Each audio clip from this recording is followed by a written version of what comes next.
Bien, vamos entonces a completar el desarrollo de la unidad 1 con este video.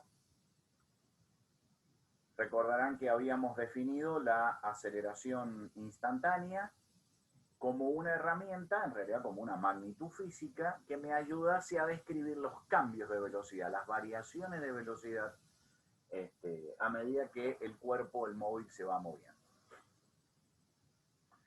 Bien, habíamos también mencionado rápidamente, ahora lo vamos a hacer con un poco más de detalle, que ahora la información gráfica va a venir dada desde dos fuentes. Vamos a utilizar la gráfica de posición respecto del tiempo y la gráfica de velocidad versus tiempo para obtener información del movimiento de ese cuerpo. Entonces acá en el libro hace un análisis tanto de una gráfica, de cómo extraer información de la gráfica X de t y cómo extraer información de la gráfica B de t.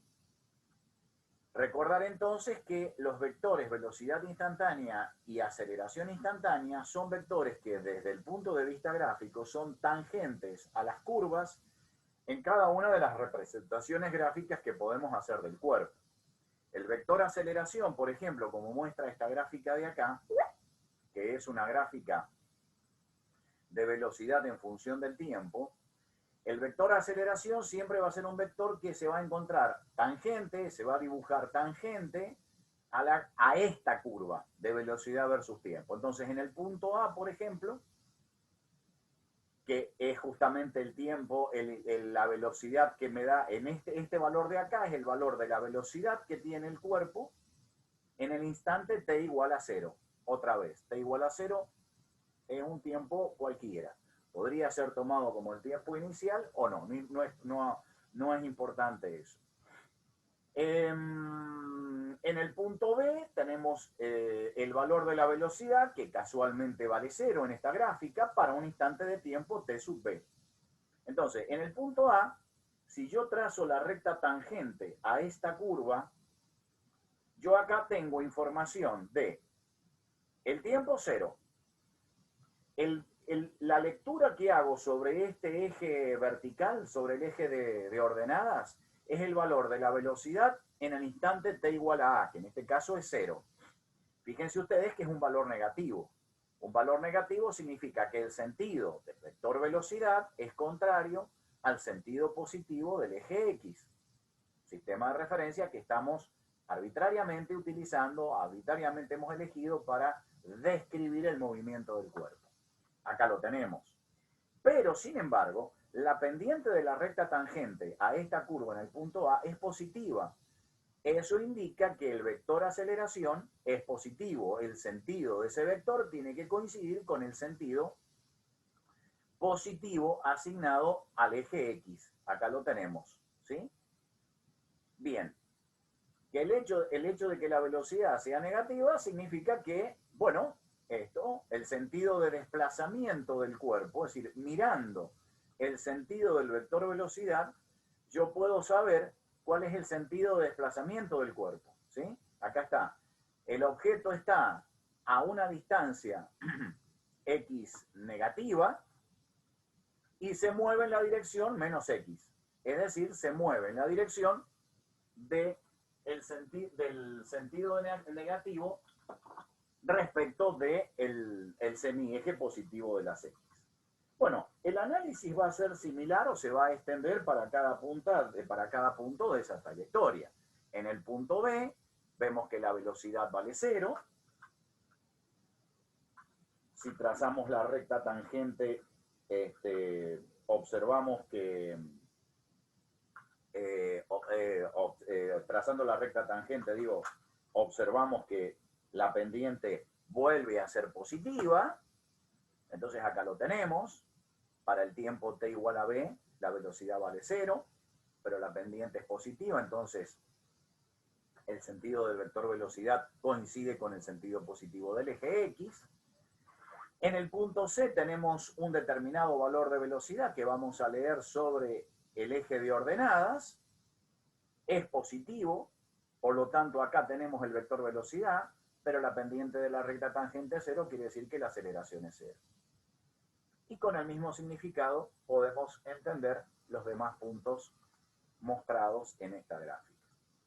Si la información que tenemos, si la información gráfica de la que disponemos es de la curva de la posición respecto del tiempo, entonces las pendientes de las rectas tangentes en cada uno de los puntos de dicha curva me dan información sobre la velocidad de ese cuerpo.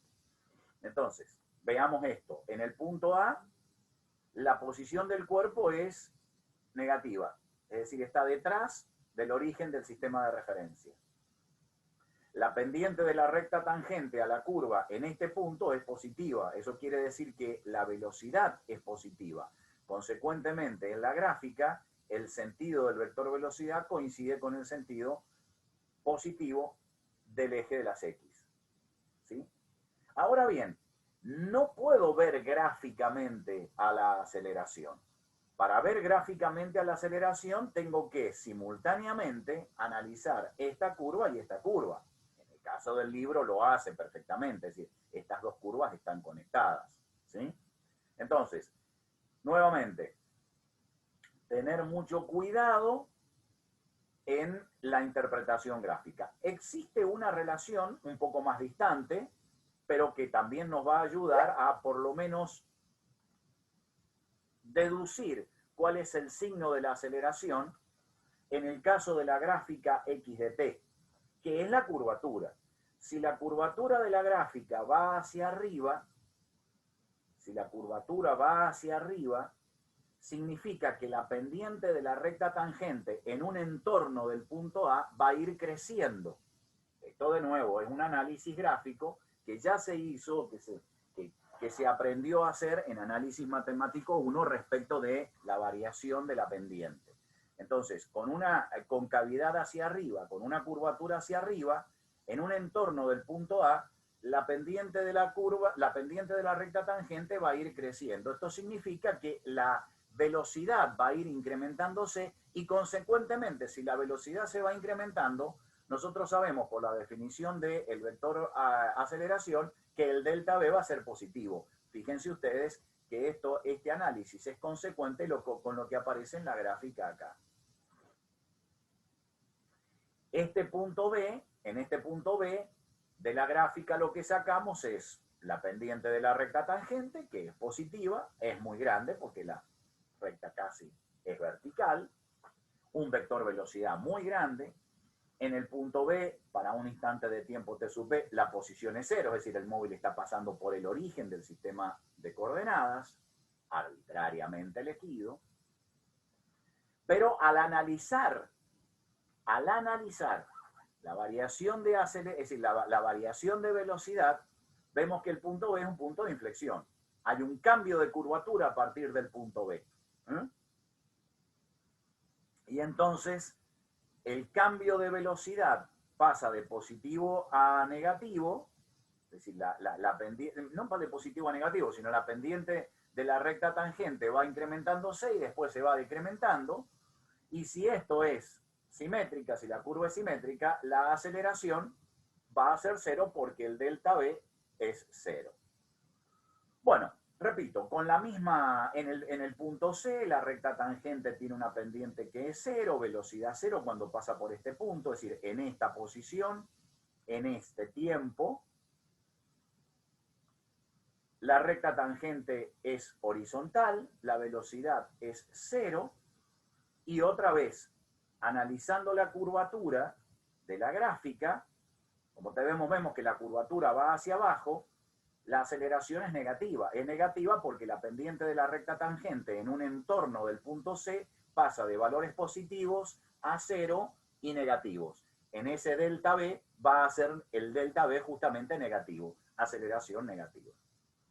Bien, de nuevo, esta gráfica y esta gráfica de acá arriba se acoplan perfectamente porque si yo tengo la información de la posición respecto del tiempo, haciendo el análisis que acabamos de hacer de las pendientes de la recta tangente, yo puedo sacar la gráfica o puedo bosquejar la gráfica de la velocidad. Y sobre esta gráfica hacer el análisis de las pendientes de la recta tangente y sacar la variación de la aceleración. Como ustedes ven, la información gráfica es muy útil y la vamos a utilizar extensamente. Muy bien.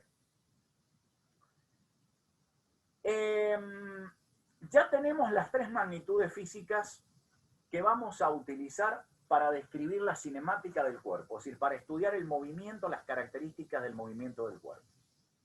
Aparecen rápidamente, habiendo definido las magnitudes físicas, una clasificación de los movimientos.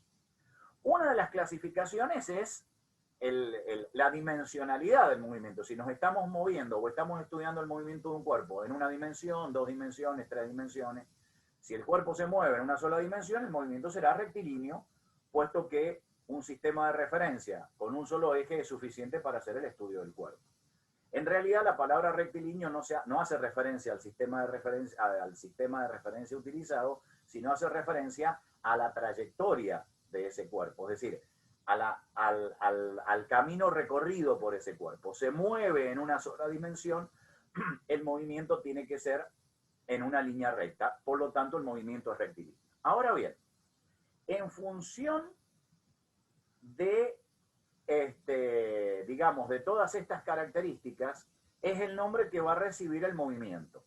En realidad, decimos que el cuerpo se mueve porque su velocidad es distinto de cero.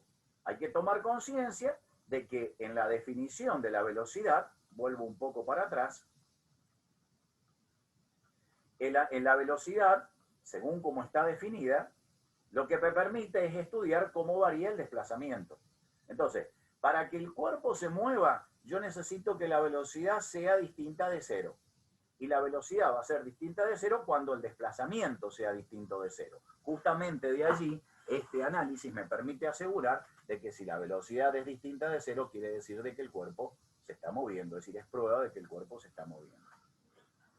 ¿De qué manera? En una trayectoria rectilínea. Entonces ahí tenemos movimiento, desplazamiento distinto de cero, velocidad distinta de cero. ¿Con qué trayectoria? Rectilínea, movimiento rectilíneo. Y ahora viene la cuestión. La tercera palabra que caracteriza al movimiento se refiere a cómo varía la velocidad. En el caso que la aceleración del cuerpo sea,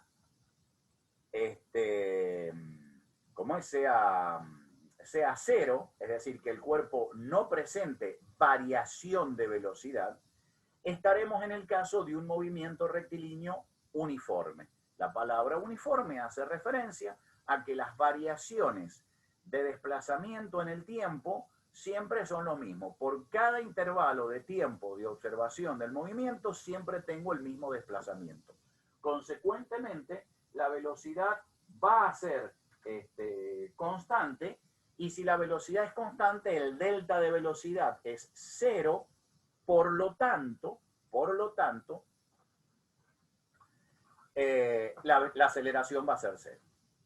Ahora, si los cambios de velocidad se producen, son distintos de cero, y si la velocidad no es constante, la forma más común, y más, en realidad no la más común, sino la más sencilla de considerar cambios de velocidad, es que estos cambios de velocidad sean constantes. Es decir, el delta V permanezca constante para cada intervalo de tiempo de observación. Esto hace que la aceleración sea constante. Si la aceleración es constante, estamos en el caso de un movimiento con aceleración constante, que es movimiento uniforme acelerado.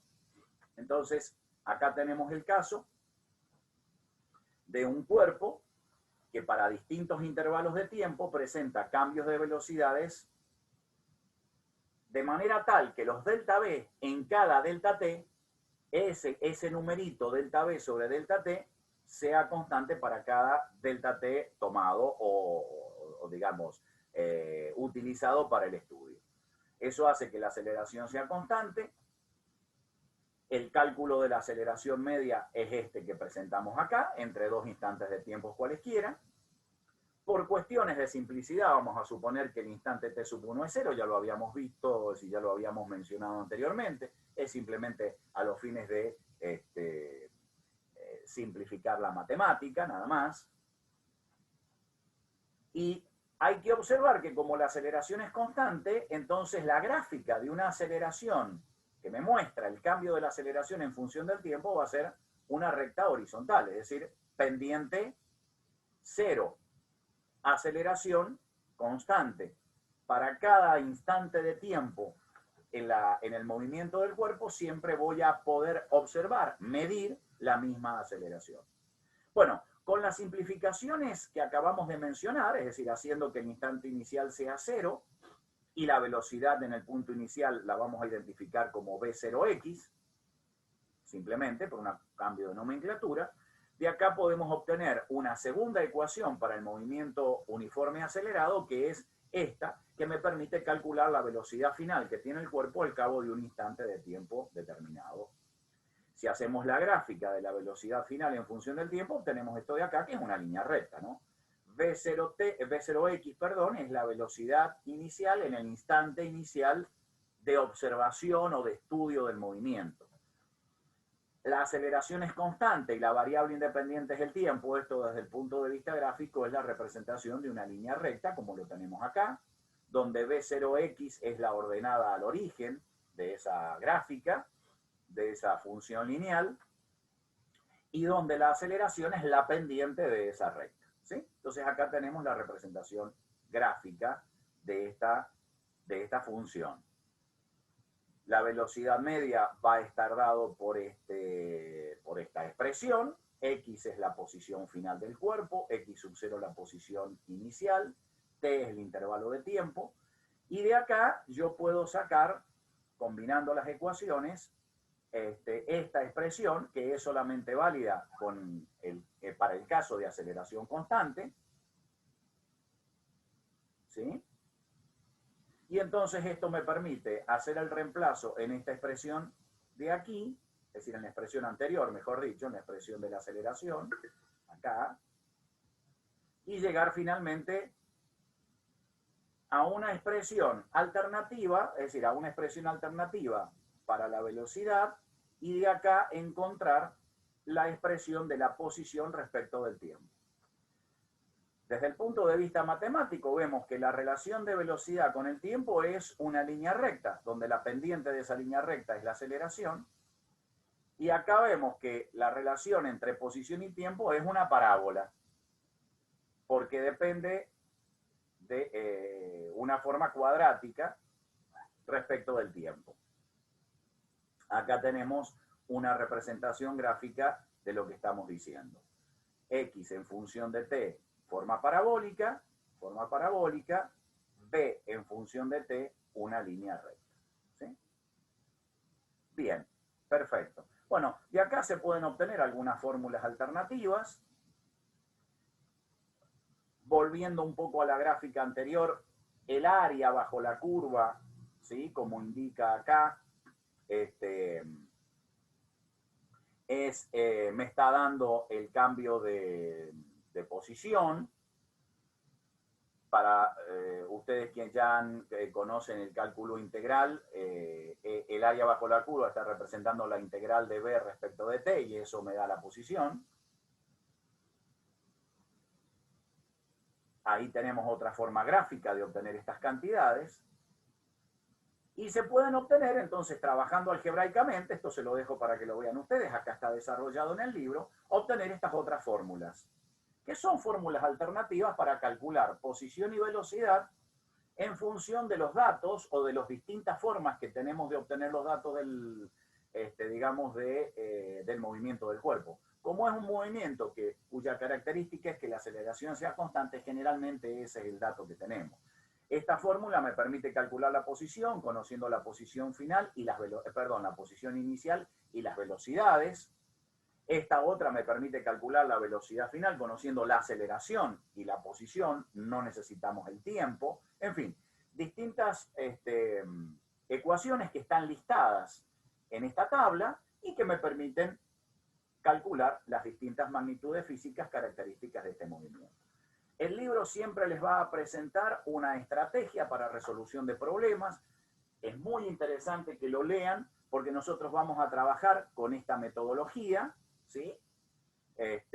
Justamente porque, digamos, es una estrategia ya aprobada, una metodología ya aprobada, y que nos ayuda a minimizar los errores cometidos en los cálculos cuando estamos resolviendo este tipo de ejercicio. Acá tienen algunos ejemplos clásicos, muy sencillos.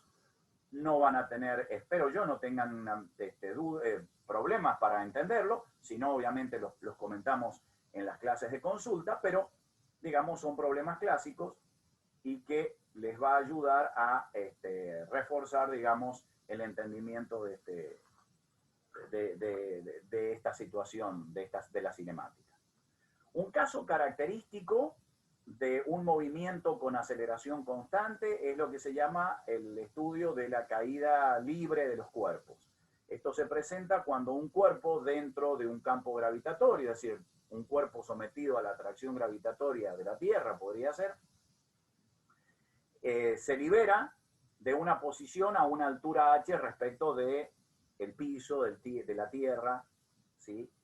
Y entonces, debido a la fuerza de atracción gravitatoria, ya lo vamos a estudiar esto en su momento, en este momento no es importante, ese cuerpo a una altura h de una referencia que generalmente está puesta en el piso, en la superficie de la Tierra, es liberado y entonces este comienza a caer.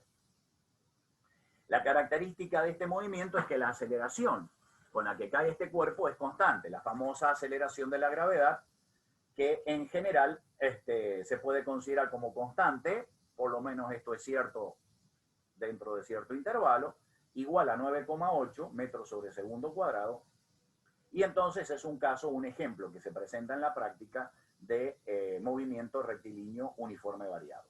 Hay que hacer la aclaración de que este caso es así en tanto y en cuanto no tengamos fricción con el aire. Es decir, si este experimento, por ejemplo, de la foto que está aquí, es un experimento realizado en el vacío, las ecuaciones que hemos obtenido anteriormente para el caso de movimiento rectilíneo uniforme variado van a coincidir exactamente con las magnitudes, las mediciones que se hagan en el laboratorio en estas condiciones. La fricción con el aire le agrega ciertas características de ese movimiento que hace que no sea exactamente un movimiento uniforme variado.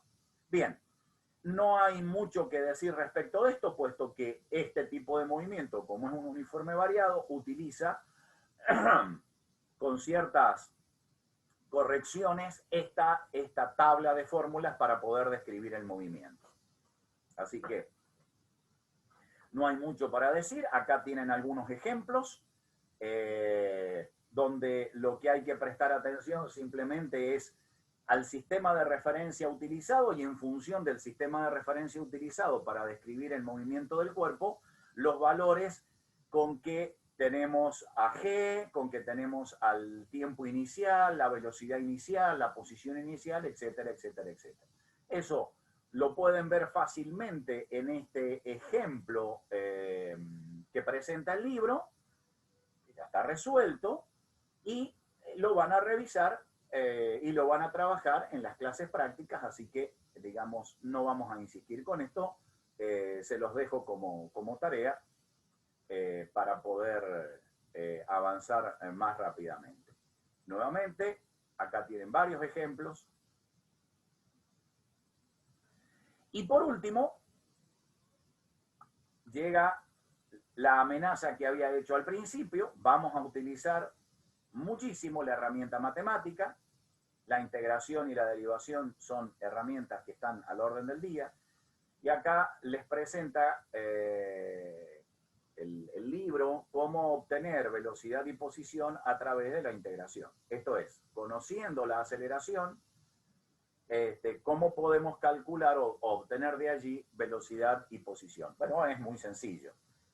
En el caso de que tenemos un movimiento con una aceleración constante, esta es la fórmula que relaciona la variación de velocidad con la variación de tiempo para una aceleración media, porque es constante, y desdoblando estos delta B y delta T, a través del proceso de integración, nos permite calcular de esta expresión, conociendo el valor de A, la fórmula, obtener la fórmula de la posición, de la velocidad, ¿sí? Y conociendo La velocidad, acá habría que conocer la ecuación matemática que me vincula la velocidad con el tiempo, poder hacer esta integración y obtener la posición. Es decir, hacer la obtención de estas fórmulas utilizando esta herramienta de cálculo. Bien, perfecto. Acá tienen algunos ejemplos de aplicación.